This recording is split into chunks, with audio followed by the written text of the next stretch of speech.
Well, here's my version of waxing a board. We're not gonna call it semi-pro because we've only been doing this for a little bit. So we got Woodward summer camp next week. So I'm gonna wax my board for summer camp. We got a lot of slushy snow every day, so the wax comes off pretty easily.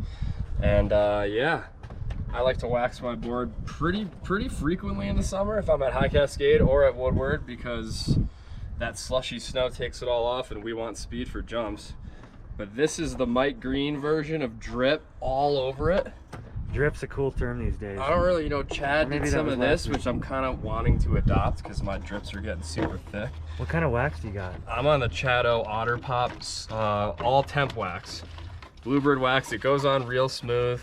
I've been using it all winter. They got a bunch of different temps, but I just like to get it, you know, it's just like spreading icing on a cake.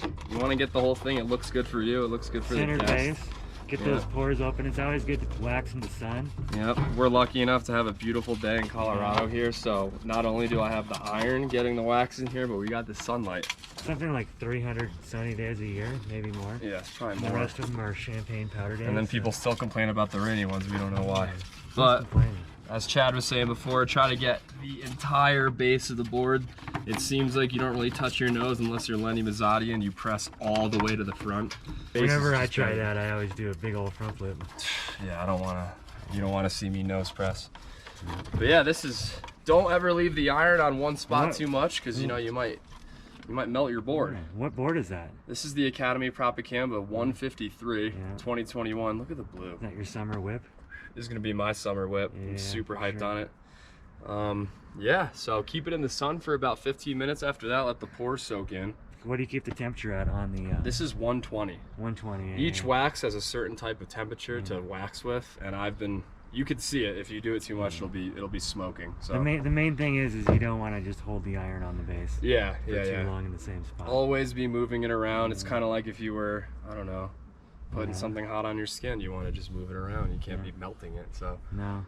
Right now we're just gonna let this sit in the sun, and in about 10 minutes, I'm gonna put it away. Yeah. So this is like a natural hot box. Like people pay thousands of dollars to make their skis and snowboards hot boxed, and if you just wax them in the summer and leave them in the sun, all the pores open, and you save yourself a lot of money. Yeah, this is basically what they're doing when you're paying 60 to 100 bucks for a wax and tune. They wax it, they put it in the oven, and then it soaks in better. Yeah, and the more you do this, the more the wax will hold, and the faster your board will be, and the harder the base will be, and the longer it'll last. I like to wax maybe every day if I'm motivated, but definitely every 2 days in the summer. It's just better. You feel better about it. You know, time of our lives out here in Colorado. We got summer camp coming up in a couple weeks at Woodward and Copper, and yeah. Hope to see you guys there. We'll be there with wax boards. If you're a camper, come try one. It's gonna be the time of your life. All right, we're not done. No, we're not. We gotta let that thing sit in the sun. It's pretty nice.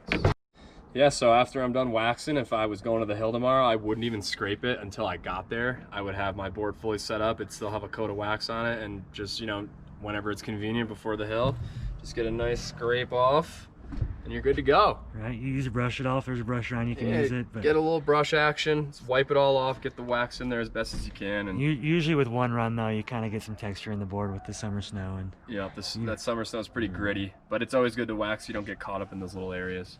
Yeah, and you don't really want to, you know, scrape on your porch, because in the summertime your porch is really hot and the wax will melt right into it. And but not good for it. Don't worry though, it's all organic. You could scrape it in the grass. No one's going down. Yeah. So yeah, scrape your snowboard when you're done waxing it for your summer shred, and then when you get home, if you're motivated, do it again. Right. Every day. Every day. That's what's up.